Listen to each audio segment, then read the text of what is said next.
Good morning everyone. My name is Rohit Kumar. Welcome to Tarun IAS digital platform. आज हम बात करेंगे क्योंकि आज 9 दिसंबर 2022 है और द हिंदू का बहुत सारे एडिटोरियल्स थे, पर ज़्यादातर एडिटोरियल्स जो था वो आपके चुनावी माहौल पर थे, खास करके गुजरात के चुनाव और आपके हिमाचल प्रदेश के चुनाव को लेकर. परंतु ये हमारे एग्ज़ाम के लिए उतना महत्वपूर्ण नहीं है.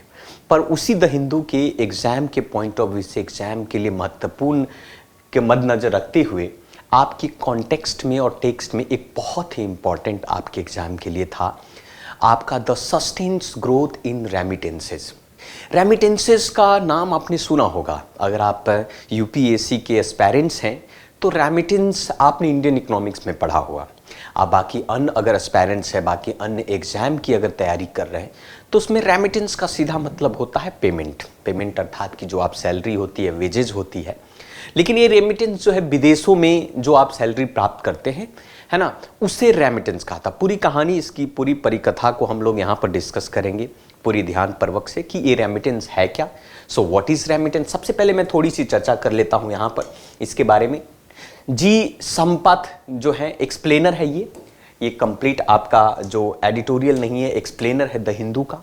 और ये बहुत इंपॉर्टेंट है हमारे एग्जाम के लिए, मेंस के पॉइंट ऑफ व्यू से बहुत इंपॉर्टेंट है. मैं आपको बता दूं कि रेमिटेंस से संबंधित प्रीलिम्स में कई बार प्रश्न पूछे गए हैं और मेंस में पूछे गए, है ना.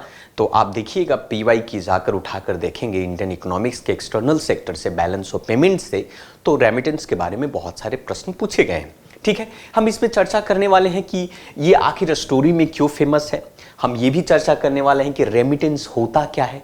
हम ये भी जानेंगे कि what has been to general trend in the remittance this year. इस साल का जनरल ट्रेंड क्या है रेमिटेंस का, भारत में कितना रेमिटेंस और किस देश से सबसे ज़्यादा रेमिटेंस प्राप्त करता है भारत, और इस रेमिटेंस के का असर जो है हमारी अर्थव्यवस्था पर क्या पड़ती है.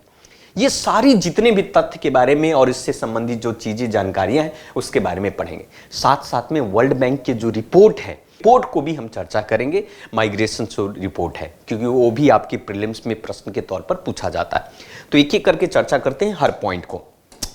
सबसे पहले मैं आपको कहना चाहूँगा कि अगर आप ध्यान से समझें, रेमिटेंस को समझना होगा. यहाँ पर पहले तो टॉपिक कहता है इस एक्सप्लेनर का, the sustained growth in remittances. Remittance होता क्या है. जैसे दो लोग, आप अपने देश के अंदर में, अपने ही राष्ट्र के अंदर में आप जॉब कर रहे हैं, तो जॉब कर रहे हैं तो उसके एवज में आपको पैसे मिलते हैं, उसके एवज में आपको सैलरी मिलता है, आपको वेजेज मिलता है ना. तो उसे आमतौर पर भारत देश के अंदर में आप सैलरी, वेजेज, पेमेंट या जिस टर्म में बात करें वो करते हैं. इससे आपके घर के स्थिति, राष्ट्र के अंदर में सब कुछ बेहतर होता है. लेकिन जो व्यक्ति भारत में न रहकर भारत से बाहर विदेश में, फॉरेन में चला जाता है, जैसे अमेरिका हुआ, UK हुआ, सऊदी अरेबिया हुआ, कतर हुआ, और वहाँ अपने परिवारजनों के लिए वो पैसा कमाता है और उस पैसे को कमाकर वो अपना देश भारत भेजता है. तो ये जो भेजने की जो प्रक्रिया, जो वहाँ का वेजेस पेमेंट है, वो भारत के लिए रेमिटेंस कहा जाता है. रेमिटेंस शब्द का प्रयोग यहाँ पर इसलिए किया गया कि उस रेमिटेंस से भारत का जो बैलेंस ऑफ पेमेंट है उस पर एक सकारात्मक असर देखने को मिलती है. एक जमाना था कि जब आप 2008 और 9 की जो मंदी को जब देखेंगे, पूरे विश्व के अंदर में आया था, रेमिटेंस जो है भारत के लिए संजीवनी की तरह काम किया और भारत की अर्थव्यवस्था पर उसका ज़्यादा फर्क नहीं पड़ा. सबसे पहले रेमिटेंस का मतलब तो समझ गए होंगे कि कोई NRI अमेरिका में रहकर आपको भारत के लिए पैसे कमाता है, भारत में अपने परिजन के लिए पैसे कमाता है और वो पैसे अमेरिका से डॉलर के फॉर्म में भारत भेजता है, तो उसी को हम रेमिटेंस करते हैं. सीधा सा मतलब अगर दिखाता है. यहां पर remittance to India are sent to a touch a record of 100 billions in the total. 2022 में जो भारत का रेमिटेंस है अभी 100 बिलियन आपका हो गया है. रेमिटेंस जो है, याद रखें, मैं आपको बता दूं कि बैलेंस ऑफ पेमेंट जब पढ़ेंगे तो बैलेंस ऑफ पेमेंट में दो प्रकार के अकाउंट होते हैं. एक आपका करंट अकाउंट होता है और एक आपका जो अकाउंट होता है जिसे आप एक तो बैलेंस ऑफ पेमेंट है. तो इस बैलेंस ऑफ पेमेंट को थोड़ा समझते हैं और उसके बाद इस पर डिस्कस करते हैं. तो ये जो बैलेंस ऑफ पेमेंट है एक्सटर्नल, जब आप इंडियन इकोनॉमी के एक्सटर्नल सेक्टर को पढ़ेंगे तो यहाँ पर दो प्रकार की, एक करेंट अकाउंट और दूसरा जो होता है आपका कैपिटल अकाउंट. दूसरा आपका होता है कैपिटल अकाउंट। तो करंट अकाउंट में भी अगर हम बात करें तो दो प्रकार की बात यहां पर होती है, एक तो होता है इनविजिबल अकाउंट, एक विजिबल अकाउंट। तो ये करंट रेमिटेंस जो है ना करंट अकाउंट का हिस्सा है।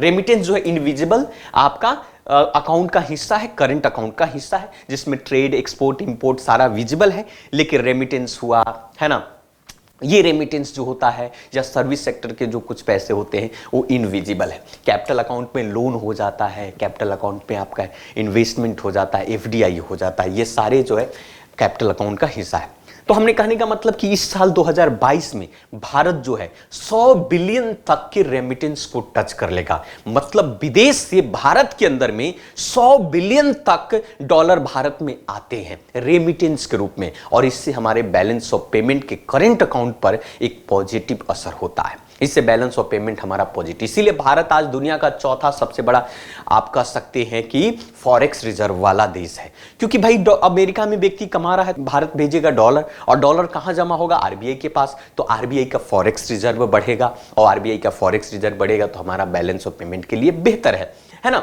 तो 2022 में हमारा जो रेमिटेंस की जो मनी होगी 100 बिलियन तक के रिकॉर्ड को टच कर लेगा, अकॉर्डिंग टू ये रिपोर्ट वर्ल्ड बैंक का लेटेस्ट जो माइग्रेशन डेवलपमेंट रिपोर्ट है उसमें कहा गया। या रेमिटेंस तो याद रखिएगा, एक बहुत इंपॉर्टेंट है आपके लिए कि आप प्रीलिम्स एग्जाम में आपको प्रश्न पूछ देगा कि ये बताइए कि migration and development brief, remittance brief global, है ना। माइग्रेशन रिपोर्ट किसके द्वारा जारी किया? तो वर्ल्ड बैंक के द्वारा। रेमिटेंस रिपोर्ट किसके द्वारा जारी किया जाता? तो वर्ल्ड बैंक के द्वारा। ये याद रखने की जरूरत है। तो इंडिया जो है 2021 में 89.4 बिलियन वो रिसीव किया था रेमिटेंस से। विदेशों से पैसे जो आए थे, जॉब जो हमारे भारतीय भाई जो है विदेशों में जॉब करते हैं, Saudi Arabia, Qatar, America, UK में, तो वो अपने घर वाले को पैसे भेजते हैं उस फॉर्म में, रेमिटेंस के फॉर्म में। तो 2021 तक 89.4 बिलियन हुआ करता था फर्स्ट टाइम कंट्री में। लेकिन इस बार पहली बार ऐसा हुआ है कि 100 बिलियंस जो भारत के अकाउंट में पैसे आते हैं करंट अकाउंट में, वो रेमिटेंस से आते हैं। ये आप कह सकते हैं। तो आप समझ सकते हैं कि माइग्रेशन कितना है भारत के। भारत में से रहने वाले लोग जो है, विदेशों में रहने वाले लोग कितने हैं भारतीय, इस बात का आप अंदाजा लगा सकते हैं। यहां तक ये भी है कि दुनिया में सबसे ज्यादा रेमिटेंस प्राप्त करने वाला कोई देश है तो भारत है। और भारत सबसे ज्यादा रेमिटेंस आपका, फिर मैक्सिको होगा, फिर चाइना होगा, एक एक करके हम इन सभी चीजों पर चर्चा करते हैं। तो it denotes some money sent by. अब सवाल ये है, ये कहता है कि व्हाट इज रेमिटेंस, प्रश्न आ गया। तो रेमिटेंस का जैसा कि मतलब हमने ठोस भाषा में हमने आपको बता दिया था, लेकिन यहां पर कहता है कि रेमिटेंस होता है कि sum of money sent by one party to another party. एक व्यक्ति दूसरे व्यक्ति को भेज रहा है, एक देश से दूसरे व्यक्ति जो है वो पैसे भेज रहा है, उसी को रेमिटेंस कहते हैं। This day the term describe the money sent by someone working abroad their family back. वही तो हमने कहा ना कि भाई कोई व्यक्ति जो है अपने परिवार के लिए, कोई व्यक्ति विदेश में काम करता है और अपने परिवार के लिए जो पैसे भेजता है उसी को रेमिटेंस कहते हैं, है ना। इस भारत के केस में अगर देखा जाए तो भारत जो है दुनिया में सबसे ज्यादा रेमिटेंस प्राप्त करने वाला देश है। Largest sources of remittance have been from Indians working in Gulf Cooperation Council country. जो आपका जो गल्फ काउंसिल्स है, कोऑपरेशन काउंसिल वाले देश हैं, जैसे यूएई हुआ, बहरीन हुआ, सऊदी अरेबिया हुआ, ओमान हुआ, कतर हुआ, कुवैत। तो याद रखिएगा एक चीज भी और क्या, कि आपके गल्फ कोऑपरेशन काउंसिल वाला देश कौन सा है?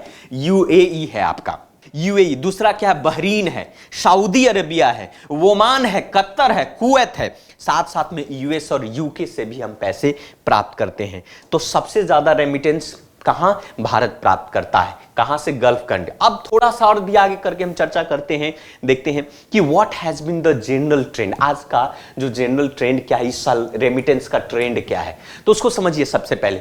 सो world remittance are expected to touch 794 billion in 2022। 794 billion 2022 में। पूरी अगर दुनिया की रेमिटेंस की बात करें, एक दूसरे देशों में की बात करें, तो 794 बिलियन 2022 में हुआ करता था। 781 बिलियन जो है 2021 में था, है ना ये बात। अब उसमें 784 बिलियन में भारत 100 बिलियन अकेले रेमिटेंस प्राप्त करता है ना। आप कह सकते हैं मतलब कि 2021 में 10.2 से टच कंपेयर में आपका ग्रोथ जो है 4.9 का ग्रोथ हो रहा है। यहां तक कि मैं बता दूं कि of the 794 billion 626 billion went to low and middle income country, है ना। 626 बिलियन जो है लोअर और मिडिल इनकम वाले कंट्री पर चला जाता है, ये बात कहा जा रहा है। और भी कहता है कि remittance represent even a larger source of external finance for LMIC in 2022 compare to the foreign direct investment. FDI हुआ ऑफिशियल, ODI हुआ आपका पोर्टफोलियो इन्वेस्टमेंट हुआ। FDI आप तो जानते हैं फॉरेन डायरेक्ट इन्वेस्टमेंट होता है और FPI फॉरेन पोर्टफोलियो इन्वेस्टमेंट होता है। FDI और FPI को कैपिटल अकाउंट में ऐड किए जाते हैं, लेकिन रेमिटेंस को हमेशा करेंट अकाउंट में ऐड किए जाते हैं, है ना। तो ये एक तरीके से रेमिटेंस जो है एक्सटर्नल फाइनेंस का एक बहुत बड़ा सोर्स बन जाता है। साथ साथ में अगर हम पूरे विश्व के अंदर में टॉप 5 रेसिपेंट्स की बात करें, टॉप 5 रेसिपेंट्स कंट्री की बात करें जो सबसे ज्यादा रेमिटेंस प्राप्त करता है विश्व के अंदर में, उनमें से पहला नंबर पर आपका भारत है।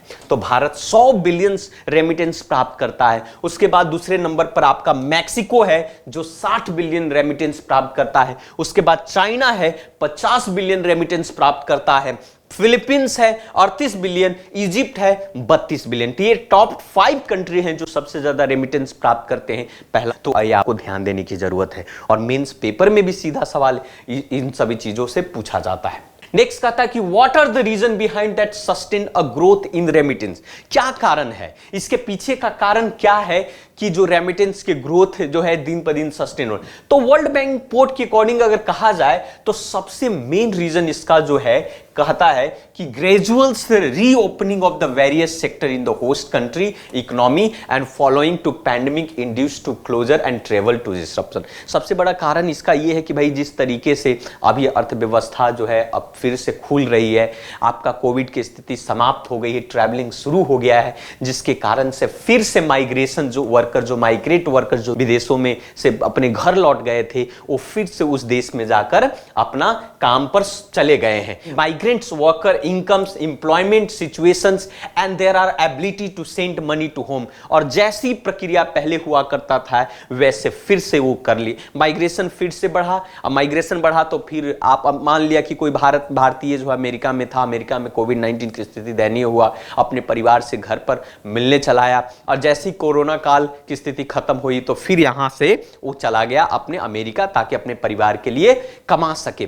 तो इसके कारण से जो है रेमिटेंस में ग्रोथ बढ़ रहा है ना। यहां पर इस रिपोर्ट में ये देखा गया कि रेमिटेंस जो है 2021 में 10.2% उसके कंपेयर में इसका ग्रोथ हुआ है खास करके। सो माइग्रेशन बढ़ा है, इन सभी के कारण पैसे भेजे जा रहे हैं, है ना ये सब। अब इसमें और भी कहा गया कि what are the reason behind the resilience of India in world remittance flow. सबसे ज्यादा भारत के अंदर में जो रेमिटेंस फ्लो होने के भी कारण क्या है, तो कई बात है कि सबसे पहले रिपोर्ट के पॉइंट ऑफ व्यू से देखा जाए तो structural shift in India remittance economy both in term of destinations country और nature of the job held by the migrants. तो दो तरीके के यहां पर लोग हैं, अच्छे हाई स्किल्स के भी वर्कर हैं, लो स्किल्स के भी वर्कर हैं। हाई स्किल्स वाले वर्कर जो है अधिक से अधिक रेमिटेंस प्राप्त करते हैं, पैसे प्राप्त करते हैं। अब खास करके अगर हम बात करें कि जो लो स्किल्स वाले जो इनफॉर्मल हैं वो गल्फ कंट्री में जाकर जॉब करते हैं, जैसे सऊदी अरबिया हुआ, जैसे वो आपका कतर हुआ, जो आपके ऑयल के कारखाना हुआ, वहां की जो ऑयल रिफाइनरी हो रही है, आपका एक्सट्रैक्शन हो रहा है, वहां पर बड़े बड़े जो कंस्ट्रक्शन हो रहे हैं, वहां पर लो स्किल्स वाले माइग्रेंट जाकर वर्क करते हैं और वहां से प्राप्त करते हैं। वहीं पर जो हाई स्किल्स वाले जॉब वाले भारतीय जो हैं वो खास करके अमेरिका में, यूके में, ईस्ट एशिया में, सिंगापुर में, जापान में, ऑस्ट्रेलिया में, न्यूजीलैंड में, वहां जाकर अच्छे अच्छे सेक्टर, अच्छे अच्छे डेजिग्नेशन पर जाकर बैठकर जॉब करते हैं और वहां से अच्छे रेमिटेंस प्राप्त करते हैं। तो भारत में दो तरीके इसके हैं। इनफैक्ट अगर हम बात करें 2016-17 के बीच में और 20 और 21 के बीच में, तो remittance from the USA, UK, Singapore 26 से 36% बढ़ा। पहले 26% हुआ करता था 16-17 में, 20-21 में वही डेटा बढ़कर हो गया आपका 26 से 36%। और ये 5 जो है आपका, खास करके हम जीसी वाली गल्फ कॉर्पोरेशंस कंट्री की बात करें तो उनका डेटा देखा जाए 54 से लेकिन 28 ड्रॉप कर गया है। गल्फ कंट्री वाले ड्रॉप कर गया है और बड़ी बड़ी जो कंट्री, जो डेवलप्ड कंट्री है उसमें आपका बढ़ा है। 2020-21 में यूएसए का शेयर देखा जाए 23% था। सऊदी अरबिया जो है थोड़ा सप्रेस हुआ इंडिया टॉप सोर्सेज के रेमिटेंस के केस में। तो इस तरीके से रेमिटेंस हमारा बढ़ रहा है। तो हाई सैलरी वाले स्किल वाले भी लोग हैं, लो सैलरी वाले इंडियन माइग्रेंट्स जो हैं, आपको गवर्नमेंट से डायरेक्ट सपोर्ट उनको मिलता है। इन्फ्लेशन लो है, इसके कारण से उनको लगता है विदेश से पैसा कमाया और कमा के भारत में थोड़ा, आपको पता ही रुपया जो है थोड़ा कमजोर है तो उनको ज्यादा बन जाता है कि भाई वहां 10,000 भी कमा रहे हैं डॉलर साल का, तो यहाँ आएंगे तो उसको अगर कन्वर्ट करो 10 × 70 तो बहुत ज्यादा पैसे हो जाते हैं। तो इस पॉइंट ऑफ व्यू से समझा जाए तो बहुत है। थोड़ा सा इस पर और भी करते हैं कि भाई what does the report say to about the future trend के लिए। तो फ्यूचर ट्रेंड में कहा जाए तो there report predict the growth of remittance will be fall 2% 2023 में कहा जा रहा है कि ये रेमिटेंस जो है थोड़ा 2% से नीचे गिरेगा। GDP growth in high income countries to slow, क्योंकि आपको पता है वहां की जीडीपी थोड़ी डाउन होगी और स्लो डाउन होगा। जब स्लो डाउन होगा रिसेशन आएगा तो एम्प्लॉयमेंट निकाला जाएगा, ये सब समझ ही रहे। South Asia whole growth of remittance expected to fall, South Asia में भी ये एक्सपेक्टेशन की जा रही है कि भाई गिरेगा 3.5% से 2023 में 0.7% हो जाएंगे। यूएसए की बात करें, हाइयर इन्फ्लेशन कंबाइंड होने के कारण वहां भी स्लो डाउन आएंगे जिसके कारण रेमिटेंस फॉल होगा आपका। अगर हम बात करें गल्फ कोऑपरेशन कंट्री की बात करें तो वहां पर जो cooling of the remittance outflow भी वहां पर भी स्लो होगा। तो कहने वाले कि आने वाले कल तक में फ्यूचर में 2023 में थोड़ा रेमिटेंस डाउन होने की आशंका जताई जा रही है। तो ये प्रमुख था रेमिटेंस से संबंधी जो आपके एग्जाम में पूछे जाएंगे। आशा करता हूं कि आपको ये चीजें समझ में आई होगी। बाकी इधर उधर की बातें हैं जो कि उतना इंपॉर्टेंट नहीं है, तो आपने समझ लिया होगा कि व्हाट इज रेमिटेंस क्या है, भारत कितना रेमिटेंस प्राप्त करता है, किस किस देश से रेमिटेंस प्राप्त करता है। इस पर आपके प्रीलिम्स में प्रश्न बन सकते हैं और मेंस में भी इस पे काफ़ी कुछ आप लिख सकते हैं, चाहे वो करंट अकाउंट से संबंधित हो, कैपिटल अकाउंट से संबंधित हो, बैलेंस ऑफ पेमेंट से संबंधित हो, ये सभी टर्म इसमें डिस्कस किया जा सकता है। तो आज के लिए इतना ही, मिलते हैं फिर से दूसरे वीडियो में। Thank you very much.